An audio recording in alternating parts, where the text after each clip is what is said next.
నమస్తే, welcome to iDream media. నేను సౌజన్య. వినాయక నవరాత్రులు స్టార్ట్ అయ్యాయి. సో వినాయక చవితి వస్తుందంటేనే ప్రతి వీధిలోని ఒక మండపం వెలుస్తుంది. సో 9 రోజులు అసలు వినాయక చవితిని ఎందుకు చేస్తారు? ఒక్కరోజే కాకుండా అలాగే ఈ సంప్రదాయం అనేది ఎప్పుడు, ఎక్కడ, ఎలా మొదలైంది, ఎవరు మొదలు పెట్టారు, ఇలా ఎన్నో అంశాలన్నీ మనకు తెలియజేయడానికి ఈరోజు మనతో పాటు ఉన్నారు senior journalist and family counsellor Priya Chaudhary garu ఉన్నారు. వారితో మాట్లాడదాం. నమస్తే అండి. నమస్తే. సో వినాయక చవితి అంటే ఇంట్లో ఒక్కరోజు చేసుకుంటారు, కానీ ఆ ముందు ఒక వారం 10 రోజుల నుంచి కూడా మండపాలను మొదలు పెడతారు. ప్రతి వీధిలో ఒక మండపం వెలుస్తుంది. అందరూ కలిసి కాలనీలో ఒకటి పెట్టుకున్నా మళ్ళీ అపార్ట్మెంట్లో ఒక గణేష్ మండపం వస్తుంది, మళ్ళీ గల్లీకే వస్తుంది. అసలు ఈ వినాయక చవితిని 9 రోజులు అంటే వినాయక నవరాత్రులు అంటారు కదా, అసలు ఈ వినాయక నవరాత్రులు మొదలుపెట్టింది ఎప్పుడు, ఎక్కడ, ఎవరు స్టార్ట్ చేశారు? అసలు ముందు మీరు అన్నట్టు ఏంటంటే, అసలు విషయం చెప్పే ముందు విపరీతమైనటువంటి పోకడల గురించి ఒక మాట చెప్పాలి నేను. ఈ వినాయకుడిని పెట్టే వాళ్ళకి ఎవరికైనా మీరు మైక్ తీసుకొని ఐడ్రీమ్ లోగో తీసుకొని మీరు వెళ్ళండి. వినాయకుడు మండపం ఎంతమంది పెట్టారో అంతమందిని ఇంటర్వ్యూ చేయండి. యూట్యూబర్స్కి కూడా నేను చెప్తున్నా, అసలు ఈ వినాయకుడు మండపం ఎందుకు ఉంది, 9 రోజులు ఎందుకు చేస్తున్నారు, అసలు దాని యొక్క ఉద్దేశం ఏంటి, దాని వెనక ఉన్నటువంటి సామాజిక కోణం ఏంటి అడగండి. ఎవరికైనా తెలిసేమో? తెలిసింది ఒక్కటే, వీధిలో పెట్టేటటువంటి వాటికేమో, కాలనీలో పెట్టేటటువంటి వాటికేమో ఇల్లంతా చందాలు వేసుకుంటారు, ఇంటింటికి చందాలు వేసుకొని పెట్టుకుంటారు 9 రోజులు. తర్వాత కమర్షియల్ ప్లేసుల్లో ఏవైతే ఉన్నాయో ఆ బయట పెట్టేటటువంటి వాటిలోనో ప్రతి షాపుల వాళ్ళు చందాలు వేసుకుంటారు, 9 రోజులు పెడతారు. అదైపోయింది.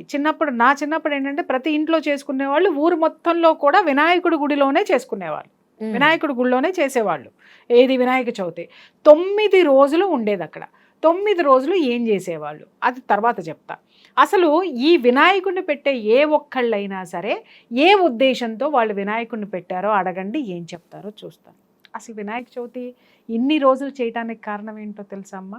ఇది అసలు ఈ యొక్క కల్చర్ని తీసుకొచ్చినటువంటి వ్యక్తి ఎవరో తెలుసా? అసలు వీళ్ళందరిని అడగండి మీరు. ఎవరికి తెలియదు. ఎట్లా అంటే అసలు దీని ఉద్దేశం ఏంటంటే, ఈ ఒక్క వినాయకుడి యొక్క నవరాత్రులు పెట్టి స్వాతంత్రాన్ని తెచ్చుకున్నటువంటి ఘనత ఈ వినాయక నవరాత్రులకు ఉంది.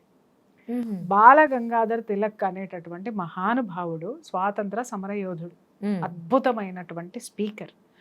ఆయన ఏం చేశాడు అనంటే, మనుషులందరినీ ఐకమత్యంగా ఒక ఉద్యమం వైపు మళ్లించాలి అనంటే మెయిన్ భగవంతుడిని. ఎవరిని నమ్ముతాడు మనిషి? భగవంతుడు అంటే భయపడతాడు, నమ్ముతాడు. కాబట్టి ఎవరినైనా మనం యూనిటీగా చేయగలము అని అంటే 2 ప్లేస్లో, ఒకటి హాస్పిటల్, రెండోది దేవుడు గుడి. ఈ 2 చోట్లే. ఇంకెక్కడా కూడా మనకి ఐకమత్యం అనేది అసలు మనం జనాల్ని కుదర్చలేం, మొబిలైజ్ చేయలేం. దాని ఉద్దేశం ఏంటి అనంటే, ఆ రోజుల్లో హిందువులందరినీ కూడా ఒక తాటి మీద నడిపించడానికి ఆయన ఈ వినాయక చవితి అనేటటువంటి దాన్ని 9 నవరాత్రులు అని చెప్పేసి అని పెట్టి స్టార్ట్ చేశాడు. అలా స్టార్ట్ అయిందే బాంబే అండ్ మన ఖైరతాబాద్ గణేష్. ఇలాంటివి కొన్ని ముఖ్యమైనటువంటి ప్లేసుల్లో పెట్టారు. దీని ముఖ్య ఉద్దేశం ఏంటి అంటే, 9 రోజులు అక్కడ జనము సాయంత్రం అయ్యేసరికి అక్కడికి వచ్చి చేరుకునేవాళ్ళు. పని పాట అన్నీ అయిపోయిన తర్వాత భగవంతుడి దగ్గరికి వచ్చేవాళ్ళు. అక్కడ ఈ 9 రోజులు ఏం జరిగేది? పూజలు, ప్రసాద వితరణతో పాటుగా హిందూ ధర్మం ఎంత గొప్పది, అలాగే హిందూ దేవుళ్ళ యొక్క ఆ గొప్పతనం ఏంటి చెప్తూ, వినాయకుడి గురించి చెబుతూ, ఆ చెప్పేటటువంటి స్థితిలో ఎంత గొప్పదైనటువంటి మన ధర్మంలో ఉన్నటువంటి మన దేశాన్ని, మన ధర్మాన్ని ఎవడో వచ్చి పరిపాలించి దాన్ని భయంకరమైనటువంటి స్థితికి తొక్కి అణచివేయటం అయిపోయింది. పరాయి పరిపాలనలోకి మనం వెళ్ళిపోతున్నాము. కాబట్టి ఇంత గొప్పదైనటువంటి మన ధర్మాన్ని కాపాడుకోవాలి అనంటే మనకి స్వేచ్ఛ కావాలి, మన దేశానికి స్వేచ్ఛ కావాలి, మన దేశానికి స్వాతంత్రం కావాలి. స్వాతంత్రం వస్తే మన ధర్మాన్ని, మన దేవుణ్ణి మనం కాపాడుకోగలుగుతాం, మనల్ని మనం కాపాడుకోగలుగుతాం అని చెప్పి ఆ 9 రోజులు ఈ ఉద్దేశాన్ని హరికథల రూపంలోనూ, బుర్రకథల రూపంలోనూ, అలాగే మిగిలినటువంటి అవి ఏదైతే ఉన్నాయో ఆటపాటలతో కానీ, ఇలాంటివన్నీ కూడా ఏదైనా సరే అక్కడ ఉన్నటువంటి ఆ 9 రోజులు భగవంతుడి యొక్క స్వరూపాన్ని తీసుకొని వీళ్ళల్లో దేశభక్తిని, భగవంతుడి మీద ఉన్నటువంటి భక్తిని దేశభక్తి వైపుకు మళ్ళించి వాళ్ళందరినీ కూడా కార్యోన్ముఖుల్ని చేసి స్వాతంత్రం తేవడానికి వాళ్ళను కూడా యోధులుగా తయారు చేసినటువంటి చరిత్ర ఈ వినాయక చవితికి. స్వాతంత్రం వచ్చేసింది, ఆ నవరాత్రులు అనేవి అలాగే జరుగుతున్నాయి. బాగుంది. చిన్నప్పుడంతా ఎంత బాగుండేదో వినాయక చవితి అంటే. ఇప్పుడు వినాయక చవితి వస్తుందంటే భయం వేస్తుంది. కారణం ఏంటి అని అంటే, నేను హైదరాబాద్ వచ్చి 30 years అయింది. హైదరాబాద్ వచ్చిన కొత్తల్లో ఎక్కడన్నా ఖైరతాబాద్ గణపతనో ఇంకొక చోటనో ఎక్కడో వీధి మొత్తంలో ఎక్కడో ఒక చోట రోడ్డు మీద వ్యాపారస్తులందరూ కలిసి ఒక చోట ఎక్కడో ఒక చోట మనం చూడడానికి చక్కగా అదొక కాలక్షేపం. సాయంత్రం అయ్యేసరికి అందరు వినాయకుడిని చూడడం, అక్కడ దర్శనం చేసుకోవడం, ఏ వినాయకుడు ఎలా ఉన్నాడు, ఎంత పెద్ద వినాయకుడు ఉన్నాడు, ఎంత బాగా పూజ చేశారు, ఎంత బాగా అలంకరణ చేశారు అనేది చూసి ప్రసాదాలు తీసుకొని రావడం అనేది జరిగేది. అది అయిపోయిన తర్వాత కాలనీలోకి వచ్చాడు వినాయకుడు. కాలనీలోకి వచ్చిన తర్వాత వినాయకుడు అపార్ట్మెంట్లోకి కూడా చేరిపోయాడు. అపార్ట్మెంట్లోకి చేరిపోయిన తర్వాత ఇప్పుడు వినాయకుడు ఎక్కడికి చేరిపోయాడు అంటే గల్లీకి ఒక వినాయకుడు అయిపోయాడు. అవును, రైట్, పెట్టడంలో తప్పే లేదమ్మా. మీరు అంటారు మాకు దేవుడి మీద భక్తి ఉందండి పెట్టుకుంటున్నామంటారు. నిజమే, ఏ భక్తిని మీరు ప్రచారం చేస్తున్నారు? నవరాత్రులు ఏర్పడింది ఒక భక్తి ప్రచారానికి, దేశభక్తి ప్రచారానికి, ఒక ఔన్నత్యాన్ని చాటి చెప్పినటువంటి ఆ యొక్క సంఘటనలకి ధర్మాన్ని ప్రచారం చేసేటటువంటి ఒక వేదికగా, దేశభక్తిని ప్రచారం చేసేటటువంటి ఒక వేదికగా ఏర్పడినటువంటి వినాయక చవితి ఈరోజు రాను రాను రాను రాను గొంగళ పురుగు సీతాకోక చిలుక అవడం చూసాం, కానీ సీతాకోక చిలుక గొంగళ పురుగు అవ్వడం అనేది దీంట్లోనే మనకు కనిపిస్తూ ఉంటుంది. ఏం వికారాలమ్మా! ఈ దరిద్రం ఎప్పటి నుంచి పుట్టిందంటే, అపరిచితుడు సినిమా రిలీజ్ అయిన దగ్గర నుంచి పుట్టింది. ఏంటి అని అంటే, అసలు అరే వినాయకుడిని వర్ణించేది ఎవరికైనా ఒక పద్యం వచ్చా? శుక్లాంబరధరం విష్ణుం శశివర్ణం చతుర్భుజం ప్రసన్నవదనం ధ్యాయేత్ సర్వ విఘ్నోపశాంతయ. తెల్లని వస్త్రాలు కట్టుకున్నటువంటి ఓ వినాయకుడా, ఓ విఘ్నేశ్వర, ఏకదంతము తొండమునేకదంతము, తొండముతోటి ఏకదంతంతో శ్వేతవర్ణంతో అద్భుతంగా ఉన్నటువంటి ఓ వినాయకుడా, మా జీవితంలో ఉన్నటువంటి విఘ్నాలన్నింటినీ తొలగించేటటువంటి వాడా, మమ్మల్ని కరుణించు అని వేడుకునేటటువంటి ఆ శ్లోకం ఈ పెట్టే వాళ్ళకి ఎంతమందికి వచ్చి చెప్పమ్మా? ఇక్కడ పెట్టడం ఒకటంటే, ఇప్పుడు గల్లీకి ఒకటి పెడతారు కరెక్టే, కానీ వినాయకుడి రూపం అది విపరీతార్థాలు పోతుంది. ఒకళ్ళేమో ఒక హీరోని తీసుకొస్తారు, ఇంకొకరు ఇంకొక హీరోని తీసుకొస్తున్నారు. అంటే వాళ్ళకి నచ్చిన హీరోని అంతవరకు ఉంచచ్చు, ఆ రూపాన్ని ఆ క్యారెక్టర్ని తీసుకొచ్చి వినాయకుడికి ఆపాదించడం అనేది అది ఎంతవరకు తీసుకోవాలి? ఇది చేయడం కరెక్టేనా? నేను అదే చెప్తున్నాను, నిజం చెప్తున్నాను కదా. ఈ వినాయకుడిని తయారు చేసేవాడిని భక్తుడు అనాలా, లేకపోతే పర్వట్టడు అనాలా? దేవుణ్ణి తీసుకొని వచ్చి గుళ్ళో కొలిచేటటువంటి దేవుణ్ణి తీసుకొచ్చి ఆ స్వరూపాన్ని తీసుకొచ్చి వీడి ఇష్టం వచ్చినటువంటి ఆకృతులన్నిటినీ తయారు చేసేసి తీసుకొని వచ్చి మీరు మొక్కండి అని చెప్పేసి అని పెడుతున్నాడు. సరే, పెట్టేవాడేమన్నా వీడి జేబులో డబ్బులు తీసుకొని పెడుతున్నాడమ్మా, తేవాపాపం తలా పిడికడు అన్నట్టు అందరి దగ్గర చందాలు వసూలు చేస్తున్నాడు. చందాలు వసూలు చేసినటువంటి డబ్బులతోటి నువ్వు వినాయకుడిని పెట్టడం మానేసి నీకు నచ్చిన హీరోనో ఆ దిక్కుమాలని, నిజం కొంతమంది వినాయకుడిని చూస్తున్నా కత్తిట రక్తం ఓడే కత్తి పట్టుకొని ప్యాంటు షర్ట్ వేసుకొని వినాయకుడు ఉన్నాడు. అలాగే ఇంకొకటి చూసా, అదేంటమ్మా పుష్ప వినాయకుడు అంట. అంటే కనీసము ఎవరికి కూడా జ్ఞానం లేదు, దయచేసి జ్ఞానం లేదు. భగవంతుడిని ఎంత అపహాస్యం చేసి అవతల పడేస్తున్నారు అనంటే, ఎంత వికృతమైనటువంటి చేష్టలతో, వికృత రూపాలనే అంటాను నేను. ఏంటమ్మా భగవంతుడిని ఎలా వర్ణించారు? ఎలా ఉన్నాడు భగవంతుడు? ఏ స్థితిలో ఉన్నాడు? ఆధ్యాత్మికత్వం ఎక్కడ కనిపిస్తుంది? నువ్వు వచ్చి వినాయకుడి దగ్గరకు వచ్చి దండం పెట్టుకుందా కదా అంటే, రక్తమోడే కత్తితోటి నువ్వెవరినో తీసుకొచ్చి అక్కడ పెడితే నేను నీకు దండం పెట్టాలా? లేదు, ఒక దౌర్భాగ్యుడైనటువంటి ఆ రూపాన్ని తీసుకొచ్చి నువ్వు అక్కడ పెడితే నేను నీకు చందా ఇవ్వాలా? ఏం చేస్తున్నారు మీరందరూ? ట్రెడిషనాలిటీని ఎక్కడికి తీసుకెళ్తున్నారు? ఇలాంటి దగుల్బాజీ పనులు చేసే వాళ్ళని ఎందుకు ప్రభుత్వం అయినా ఎందుకు ఎంకరేజ్ చేస్తుంది?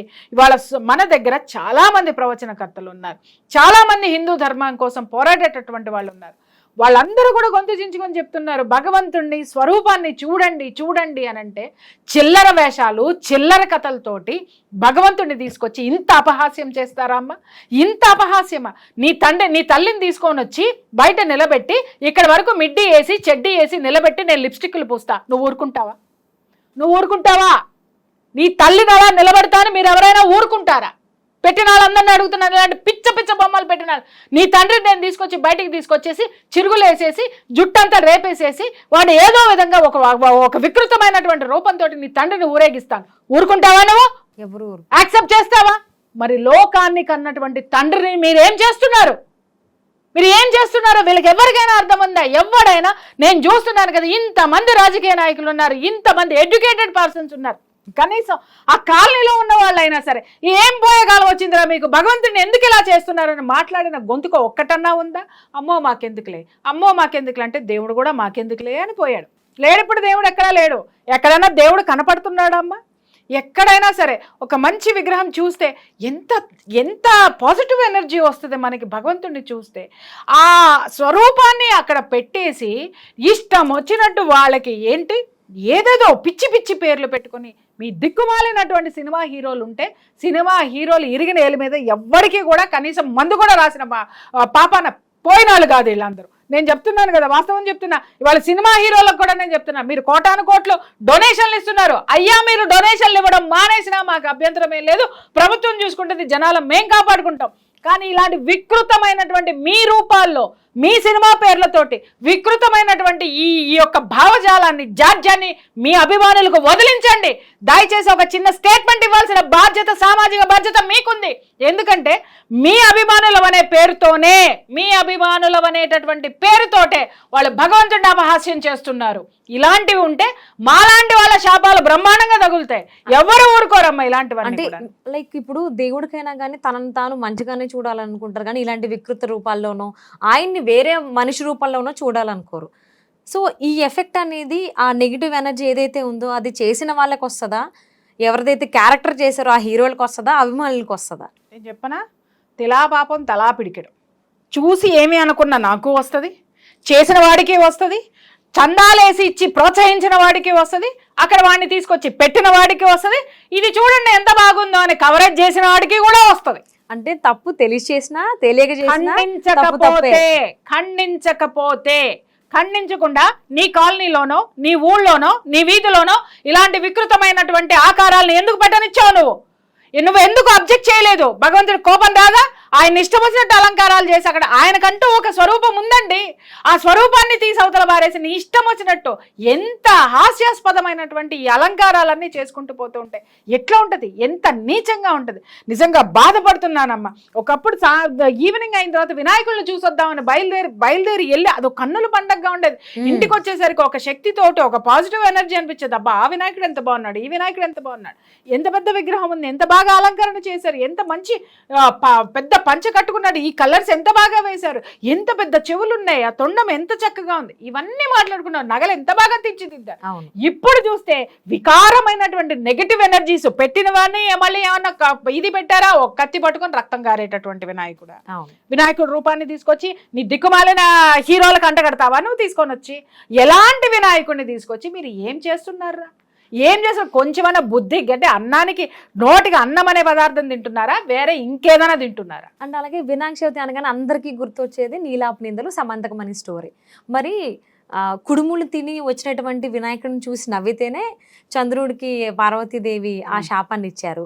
మరి వినాయకుడిని ఇలాంటి వింత వింత ఆకారాలు తీర్చిదిద్దుతున్నారు. మరి ఇప్పుడు మరి పార్వతీదేవికి ఎందుకు రాదు? నేను ఇప్పుడు చెప్పింది అదే కదా, తిలా పాపం తలా పిడికెడు. ఇప్పుడు వినాయకుడు మాత్రమే ఇది నొచ్చుకుంటాడా? వినాయకుడిని కన్నా తల్లి నొచ్చుకోదా, తండ్రి నొచ్చుకోడా? వీళ్ళిద్దరు నొచ్చుకుంటే వీళ్ళ తమ్ముడు కుమారస్వామి ఊరుకుంటాడా? అలాగే వీళ్ళందరూ కుటుంబం బాధపడుతుంటే విష్ణుమూర్తి ఊరుకుంటాడా? ఎందుకంటే వీళ్ళందరూ కలిసి బంధువులే కదా, అందరూ కలిసి. ఆయన ఊరుకుంటాడా? ఆయన బాధపడుతుంటే బ్రహ్మ ఊరుకుంటాడా? బ్రహ్మ బాధపడితే సరస్వతి ఊరుకుంటుందా? సరస్వతి వీళ్ళందరూ బాధపడితే 3 కోటి దేవతలు ఊరుకుంటారా? చెప్పండి. ఒక నెగటివ్ ఎనర్జీని ఇచ్చినందుకు నేను ఇక్కడ ఒక విషయం నేను చెప్తున్నాను, అందరికీ అర్థం కానటువంటి విషయం, పిల్లలకి పెద్దవాళ్ళకి తెలియని విషయం. మీరు ఒక స్వరూపం, అది పేపర్ అయినా ఏదైనా సరే, మీరు ఇది దైవము అని ఎప్పుడైతే మీరు మనసులోకి ఒక థాట్ వస్తుందో, ఆ దైవానికి సంబంధించిన గణాలు మొత్తము ఇన్విజిబుల్ గా మీ చుట్టూ ఉంటాయి. అర్థమైందా? మీ చుట్టూ ఉండి మీరు ఎందుకు వాళ్ళంతా ఆయన సైన్యం, ఆమె సైన్యం, అమ్మవారిని పెట్టినా సరే అయ్యవారిని పెట్టినా సరే ఆ సైన్యం నీ చుట్టూ ఉంటుంది. నువ్వేం చేస్తున్నావో గమనిస్తుంది. నువ్వు ఎంత మంచి చేశావో ఆ గణం నీకేది కావాలో తీసుకొచ్చిస్తుంది. స్వామిని నువ్వు ఎంత భక్తితోటి చేస్తావో అలాగే నువ్వు కాలనీలో పెట్టావు, అందరి దగ్గర పర్మిషన్లు తీసుకొని వచ్చి అందరి దగ్గర చందాలు వసూలు చేసుకొని నువ్వు వినాయకుడిని పెట్టినప్పుడు వినాయకుడు ద్వారా ఏమిస్తున్నావు, ఏ శక్తిని, ఏ ఎనర్జీని జనాలకి ఇస్తున్నావు. అక్కడ ఒక మంచి ప్రోగ్రామ్ ఏమన్నా పెట్టావు, ఒక మంచి సాహిత్యమో, ఒక మంచి సంగీతమో, భజనలు ఎక్కడ ఉన్నాయి చెప్పమ్మా? రికార్డింగ్ డాన్సులే ఉన్నాయి, రికార్డింగ్ డాన్సులు, డీజేలు.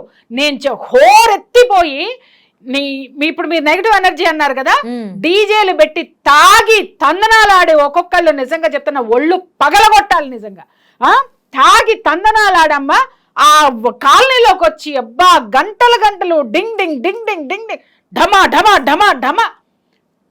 ఎవరుంటారమ్మా? పేషెంట్స్ ఉంటారు, పెద్ద వయసు వచ్చిన వాళ్ళు ఉంటారు.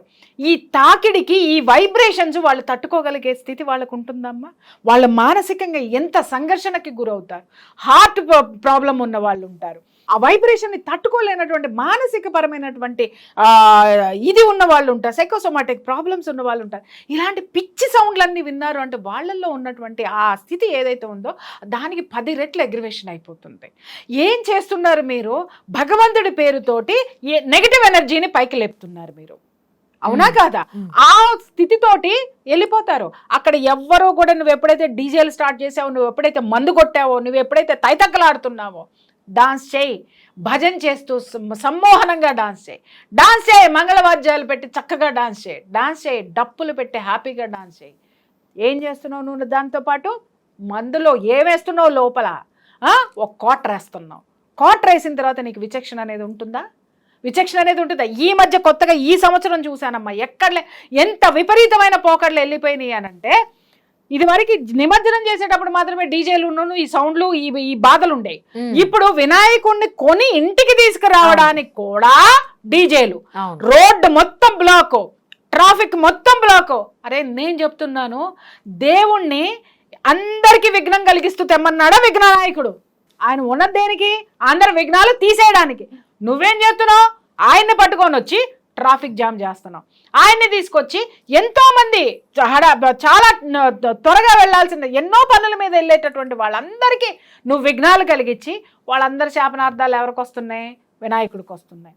వినాయకుడికి వచ్చిన తర్వాత ఆయన చుట్టూ ఉన్న గణం ఊరుకుంటారా? ఇప్పుడు నువ్వున్నావు ఈ స్టూడియోలో, ఎవరైనా వచ్చి నిన్ను ఏదైనా అన్నారు, ఇక్కడ ఉన్నటువంటి స్టాఫ్ ఊరుకుంటారమ్మా? ఎందుకు అనంటే you belongs to this media పర్సన్వి. నిన్ను కాపాడడానికి నీ చుట్టూ ఉన్న వాళ్ళు ఊరుకుంటారా? పడేసి కొడతారు. అర్థమైందా? ఇక్కడ కూడా వీళ్ళందరూ అనుకుంటున్నారు నాకేం జరగదు, మస్తు చేసినాం, అంత ఎంజాయ్ చేసినాం, అది చేసినాం. పరాయి వాడి సొమ్ము వసూలు చేసి భగవంతుడి పేరుతోటి తీసుకుని తాగి తందనాలాడి ఇంకొకళ్ళకి ఇబ్బంది కలిగిస్తూ నువ్వు చేసేది ఎప్పటికీ అది ప్రయోజనకరమైనటువంటిది కాదు. ప్రకృతికి కూడా ప్రయోజనకరమైనటువంటిది అయితే మాత్రం కాదు. ఎందుకని అంటున్నానేమో, ఈ దేంతో చేస్తున్నారు? ఏ మట్టితో చేస్తున్నారు వినాయకుల్ని? అది ప్రకృతికి, పర్యావరణానికి చేటు తీసుకొచ్చేటటువంటిది. అరే ఇదివరకు అమ్మ చెరువులో పూడిక తీయడం కోసమని చెరువులో ఉన్నటువంటి మట్టిని తీసి వినాయకుడిని చేసేవారు. వినాయకుడిని చేసి మళ్ళీ తీసుకెళ్లి అదే మట్టిని ఆ చెరువులో కలిపేటటువంటి వాళ్ళు. అది ఏంటి? ప్రకృతికి సంబంధించినటువంటిది. వర్షాలు మొత్తం మళ్ళీ ఆ చెరువు నిండి సంవత్సరం మొత్తం వర్షం వచ్చేదాకా ఆ చెరువు మంచినీళ్ళు ఇచ్చేది, ఆ ఊళ్ళో వాళ్ళందరినీ ఆదుకునేటటువంటిది. అటువంటిది తర్వాత ప్రకృతికి సంబంధించినటువంటివి పత్రి అంతా తీసుకొని వచ్చి ఆయనకి పూజ చేసేవాళ్ళు. ఆ పత్రిలో ఎన్నో ఔషధ గుణాలు ఉన్నాయి. అవి ఇంటికి తీసుకురావడం వల్ల ఇంట్లో ఉన్న నెగిటివ్ ఎనర్జీ మొత్తం పీల్చుకునేటటువంటిది. అరే ఇవన్నీ మానేసి విపరీతమైనటువంటి పోకడలు, విపరీతమైన ఆ పత్రి అమ్ముతున్నారు. అమ్మేవాళ్ళు చూడండి కనీసం పాసిమొహం కూడా కడుక్కొని రాడు. నేను ఎవరినైనా అంటున్నానంటే అనుకోండి, ఎందుకంటే నా ధర్మం నాకు గొప్పది, నా భగవంతుడు నాకు గొప్పవాడు. ఎందుకు అనంటే నేను ఎంత గౌరవిస్తానో, నా భగవంతుడిని నేను ఎంత గౌరవిస్తానో, నా భగవంతుడి మీద వ్యాపారం చేసే నువ్వు కూడా అంతే పవిత్రంగా ఉండాలని నేను కోరుకోవడంలో తప్పైతే లేదు కదా, ఉండి తీరాలి. కనీసం ఎంత దౌర్భాగ్యం అయిపోయిందంటే దేవుడి పేరు మీద వ్యాపారాలు మొదలైన పత్రి కొనుక్కొస్తేనమ్మా నిజంగా మొన్న కళ్ళల్లో నీళ్ళు వచ్చినాయి నాకు. నేను వెళ్తే అన్ని నీట్గా తెచ్చుకుంటాను. సహజంగా ఏం చేస్తానంటే తోటలోకి వాటిల్లోకి వెళ్ళి తెచ్చుకుంటాను. కానీ కుదిరినప్పుడు ఏం చేస్తానంటే నేనే మార్కెట్కి వెళ్ళి మంచిగా ఉన్నాయన్నీ ఏరుకొని తెచ్చుకుంటాను. మా అమ్మాయిని పంపిస్తే ఆమెకేం తెలుస్తుంది, వాళ్ళు ఇచ్చినవి తీసుకొని వచ్చింది. కుళ్ళిపోయినటువంటివి ఎలాంటివంటే నువ్వు నమ్మవు, ఆ పూల మార్కెట్లో ఫ్లవర్ మార్కెట్లో కుళ్ళిపోయి పడేస్తారు చూసారా, అవన్నీ తీసుకొని వచ్చి అక్కడ పడేసినటువంటి ఆకులు, అక్కడ పడేసినటువంటి కొమ్మలన్నీ తీసుకొని వచ్చి ఇక్కడ వ్యాపారం చేస్తున్నారు. ఏ దేవుణ్ణి ఎవరు చేస్తున్నారు? ఎలాంటి అవమానాలు! ఆ పత్రి తీసుకెళ్ళి నేను నా దేవుడికి వేయాలా, కడుపులో తిప్పేసిందమ్మా. తీసి పక్కన పెట్టి 4 మామిడాకులు పెట్టి నమస్కారం చేసుకున్నారు. గరికి తీసుకొచ్చి కోసి పెట్టి ఇంతేనాయనా నేను చేయగలిగింది, ఇంకేం చేయలేను, నన్ను క్షమించు అని చెప్పేసాను. గుంజలు తీసి క్షమాపణ కోరుకున్నాను. ఎక్కడికి పోతున్నాం తల్లి మనము? ఎలాంటి విపరీతమైనటువంటి వాటికి వెళ్తున్నాం. నేను చెప్తున్నాను, ఇలాంటి వాటితోటి మీరు చేసేది ఈ 10 రోజులు అర్ధరాత్రి 12ంటికి మొదలు పెడతారమ్మా. 10:30 తర్వాత ఎవరిని పడుకోనివ్వరు. సరే పడుకోనివ్వరంటే ఏదో ఒక రోజు మీరు చేసుకుంటున్నారన్నారు, కానీ 9 రోజులు మీరు వినాయకుడి పేరు మీద మీరు చేసేదేంటి చెప్పండి? మీరు చేసేదేంటి? ఒక అన్నదానం పేరు మీద, అది అన్నదానం అంటారా? అదేందో నాకు అర్థం కాదమ్మా. దానికి ఒక వాల్యూ లేదు, ఒక ఇది లేదు. ఎక్కడన్నా వినాయకుడి పేరు మీద ఒక భజన జరుగుతుందా? ఎక్కడైనా వినాయకుడి పేరు మీద ఒక హరికథ జరుగుతుందా? వినాయకుడి పేరు మీద ఒక నాట్యం జరుగుతుందా? కుప్పిగంతులు, దిక్కుమాలిన డాన్సులు, దిక్కుమాలిన డీజేలు, సౌండ్ పొల్యూషన్, వాతావరణం పొల్యూషన్, అక్కడ ఉన్నటువంటి నెగటివ్ ఎనర్జీస్, వీటన్నిటితోటి దీన్ని వినాయక చవితి అందామా లేకపోతే విఘ్న చవితి అందామా అమ్మ? అసలు ఆయన ఎవరికైతే అధిపతో ఆయన పేరుని కంప్లీట్గా చేంజ్ చేశారు ఇప్పుడున్నటువంటి జనాలు. అట్లీస్ట్ మీ మాటల ద్వారా అయినా మారతారని చెప్పి ఆశిద్దామండి. అట్లీస్ట్ దేవుడు తెలుసుకోవాలి. ఇవాళ నిజం చెప్తున్నాను కదా, అసలు చిన్న చిన్న పిల్లలు కూడా వినాయకులను పెట్టేసేసి, ఒక్క మాట, చిన్న పిల్లల చేత వినాయకులను పెట్టించే తల్లిదండ్రులకి నేను చెప్తున్నాను, మీ పిల్లలందరూ రోడ్డు మీద పడిపోయి డబ్బాలు పట్టుకుని ఆంటీ రూపాయి ఇవ్వండి, ఆంటీ డబ్బులు ఇవ్వండి, అంకుల్ డబ్బులు ఇవ్వండి, అక్క డబ్బులు ఇవ్వండి అని అడుగుతున్నారే ప్రతి ఒక్కళ్ళు. ఇక్కడ 2 విషయాలు ఉన్నాయి. మీ పిల్లల్ని చీత్కరించుకునే వాళ్ళు ఎంతమంది ఉన్నారో తెలుసా? ఇదంతా మీ ఇంటికే నడిచి వస్తుంది అన్న విషయం తెలుసా? ఆ చిన్న మనసులో ఆ చీత్కారాలకి చీదరింపులకి గురైనవి అంటే, బాధపడినవి అంటే భవిష్యత్తులో వాడికి ఎదుగుదల అనేది ఉండదు. నేను చెప్తున్నాను, రాసి పెట్టుకోండి. ఎందుకంటే ఇవన్నీ నెగిటివ్ ఎనర్జీస్. రెండో విషయం ఏంటంటే, ఒకళ్ళు వస్తారు, వీధిలో పెట్టిన వాళ్ళు వస్తారు, వాళ్ళేంటి భారీగా రాసేస్తారు, వాళ్ళకి ఇవ్వాలి. అపార్ట్మెంట్లో పెడతారు, వాళ్ళకి ఇవ్వాలి. మళ్ళీ పక్కన మేము గుళ్ళో పెట్టామండి అంటారు, వాళ్ళకి ఇవ్వాలి. మళ్ళీ బజార్కి వెళ్ళామనంటే ఆంటీ మాకు ఇవ్వండి. ఒక మనిషి ఎంతమందికి ఇస్తారమ్మా? ఎన్ని చందాలు ఇవ్వాలి? 1:10 అయినా పర్లేదు, 1:100 మొదలైనవి. ఒక ఇంట్లో కూర్చున్నాళ్ళు వినాయక చవితి వచ్చింది అని అంటే ఎవరు దోపిడీ, కొన్ని అయితే దోపిడీలు అని అనుకోవాలన్నమాట. ఇప్పుడు అపార్ట్మెంట్ లో పెట్టుకున్నారంటే అర్థం ఉంది, ఎందుకంటే ఎవరు ఎక్కడ ఉన్నారో తెలియట్లేదు. చక్కగా అక్కడ ఒక చోట మింగిల్ అవుతారు, హ్యాపీగా అక్కడ ఒకళ్ళు పరిచయాలు చేసుకుంటారు, ఒక మంచి సౌహృదమైన వాతావరణం. దిక్కుమాలని ఇప్పుడు అవి కూడా లేదు, అక్కడ కూడా రాజకీయాలు చచ్చినాయి. ఎవరు రాజకీయం లేకుండా దీని దుంపదగా వినాయక చవితి చేసిన పాపాన పోలేదు ఎవడే కూడా. ప్రతిదాన్ని ఇలాగే ఆఖరికి దేవుణ్ణి కూడా వాడేస్తున్నారు, దేవుడి రూపాలను కూడా విపరీత అర్థాలు వచ్చేటువంటి విధంగా చేస్తున్నారు. మనం చేసే పని యొక్క పవిత్రతని తెలుసుకోండి అమ్మ. ఎవరు చేసినా కానీ, నేను మొన్న మా అపార్ట్మెంట్లో చూశాను, ఓ పక్క ఆయన పాపం పూజారి మొత్తుకుంటున్నాడు, ఎవరి కాళ్ళమ్మా ఇష్టం వచ్చినట్టు మాట్లాడేసుకుని మైక్లో పూజారి గారు మొత్తుకుంటున్నారు, అమ్మా ప్లీజ్ సైలెంట్గా ఉండండి, నేను చెప్పేదేనండి, అమ్మా వినాయకుడి గురించి నేను చెప్పేదేనండి, అమ్మా ప్లీజ్ ఉండండి. ఒక్కళ్ళు ఇంటే అట్టు అక్కడికి వచ్చి కూర్చొని ఒక అపార్ట్మెంట్లో ఉన్నారు కదా, ఏమి ఇదైపోయింది అక్కడ తప్పితే లేదా? అక్కడ పూజ అయిపోయిన తర్వాత బయటకు వచ్చి మాట్లాడుకోవచ్చు కదా. లేదు, అక్కడ పూజారికి విలువనిచ్చారా? మీరు పూజారికి గౌరవం ఇచ్చారా? దేవుడికి గౌరవం ఇచ్చారా? ఎవరికి గౌరవం ఇచ్చారు అని అంటే, రోజు మనం ఏం చేస్తున్నామో హంగులు ఆర్భాటాలు చూడండి అని ప్రతి ఒక్క చోట, ప్రతి ఒక్క ప్లేస్లోనూ చెయ్యకూడనటువంటి పనులు, రికార్డింగ్ డాన్స్లు. ఏమండి, ఒక్క మాట నేను అడుగుతున్నాను, పవిత్రమైనటువంటి భగవంతుడి సన్నిధిలో ఇంత నికృష్టమైనటువంటి చేష్టలు చేస్తున్నారే, ఎక్కడి నుంచి వచ్చినాయండి ఈ కల్చర్లు? ఎవరు ఎందుకు ప్రోత్సహిస్తున్నారు? ఎక్కడికి పోతుంది? అరే ఇవాళ మనం ఎంతో అభివృద్ధి చెందేశామని మాట్లాడుతున్నా కూడా మనిషి మాత్రం మారలేదు. వాడు ఎంత చెడిపోవడానికి ఎన్ని మార్గాలు ఉన్నాయో ఉన్న ప్రతి ఒక్క దాన్ని కూడా ప్రకృతిని ఎలా నాశనం చేయాలి, పక్కవాడిని ఎలా నాశనం చేయాలి అనే దానికి మాత్రమే ఉపయోగించడానికి మాత్రమే వీడున్నాడు. నిజంగా భగవంతుడు మనస్ఫూర్తిగా నేనైతే ఆ వినాయకుడిని అయితే మాత్రం కోరుకుంటున్నాను, మళ్ళీ వినాయక చవితులకి మాత్రం ఇలాంటి ఈయనకి విఘ్నాలు కలిగించేటటువంటి వినాయక చవితికి మాత్రం అయ్యా నువ్వు రావద్దు. సో విఘ్నాధిపతి అనేటువంటి వినాయకుడు రాబోయేటువంటి రోజుల్లో ఆయన రూపం ఎలా ఉంటుందో అలానే అందరూ చూడాలి, అలానే కళాకారులు చేయాలని చెప్పి నా ఆశిద్దాం అండి. పవిత్రత తల్లిని తల్లిగా చూడాలనుకుంటాం కానీ అదేంటి ఐటమ్ సాంగ్ డాన్సర్ గా చూడాలని అనుకోమండి. అవును. తండ్రిని తండ్రిగా చూడాలని అనుకుంటాం కానీ వికృతమైనటువంటి ఒక దాన్నేమంటారు ఒక హంతకుడు గానో లేకపోతే ఇంకొకటి గానో చూడాలని మనం అనుకోమండి. అంటే చేసే ఒక జేబు దొంగ లాగా, ఒక జేబు దొంగ వేషం నీ తండ్రికి జేబు దొంగ జేబు దొంగ జేబు దొంగ అని నేను ఊరేగిస్తే ఎట్టుంటది నీకు?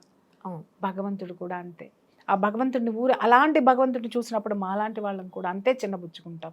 కానీ ఒక్కటి మాత్రం నేను చెప్తున్నా, తెలిసి చేస్తున్నారో తెలియక చేస్తున్నారు, తెలియకే చేస్తున్నారు, జ్ఞానం లేకే చేస్తున్నారు. ఇది అంతా ఈ నెగటివ్ ఎనర్జీ అంతా మీ కొంపల్లోనే వచ్చి కూర్చుంటుంది. ఏ ఒక్క ఇంట్లో కూడా మనశ్శాంతి ఉండదు, ఖచ్చితంగా ఉండదు. ఎందుకంటే నువ్వేమి ఇచ్చావో అదే నీకు తిరిగి వస్తుంది. నువ్వు రక్తం ఓడే కత్తితోటి నువ్వు వినాయకుడిని ఇచ్చావు, అదే రక్తం నీ ఇంట్లో తిరుగుతుంది, అదే ఎనర్జీ నీ ఇంటికి వస్తుంది. నువ్వు ఏంటి అమ్మాయిని పట్టుకుని ఊగేటటువంటి ఒక వినాయకుడిని నువ్వు పెట్టావు, నీ ఇంట్లో నీ కొడుకు అమ్మాయిలతోటే తిరుగుతాడు, లేదా నీ మొగుడు అమ్మాయిలతోటే తిరుగుతాడు, లేదా నిన్నే ఒక అమ్మాయి మోసం చేసిపోతుంది. ఇవే వస్తాయి. నువ్వు ఏది ఇచ్చావో ప్రకృతికి అదే నీ ఇంటికి వచ్చి కూర్చుంటుంది. ఆ విగ్రహాలు తయారు చేసేటువంటి కళాకారుల్లో కూడా మార్పు రావాలి. వాళ్ళు డబ్బులు ఇస్తున్నారు కదా, మా ఇదే వృత్తి కాబట్టి అసలు వాళ్ళకి పర్మిషన్లు ఇవ్వకూడదు అమ్మ. ఇలాంటివి చేస్తే వాళ్ళకి పర్మిషన్లు ఇవ్వకూడదు అమ్మ. బ్రతుకు తెరువు ఉంది కదా అని హంతకులు కత్తి నూరిచ్చేవాడికి కూడా బ్రతుకు తెరువు ఉందని మనం యాక్సెప్ట్ చేయమంటారా? వీళ్ళందరూ లేదు, దాన్ని కూడా యాక్సెప్ట్ చేయాల్సి వస్తుంది. విచక్షణ ఉంది, క్రమశిక్షణ ఉండాలి. ఇవి రెండు ఉంటేనే అక్కడ భగవంతుడి యొక్క శక్తి అనేది అక్కడ ఉంటుంది. దాన్ని గుర్తించాల్సిన అవసరం అందరికీ ఉంది. అవును. సో అట్లీస్ట్ నెక్స్ట్ ఇయర్కి, అట్లీస్ట్ అని కాదు, ఖచ్చితంగా వచ్చే సంవత్సరం అయితే మాత్రం వినాయకుడి రూపంలోనే అందరూ దర్శించుకొని ఆయన అనుగ్రహం పొందాలని చెప్పి ఆశిద్దామండి. Thank you so much.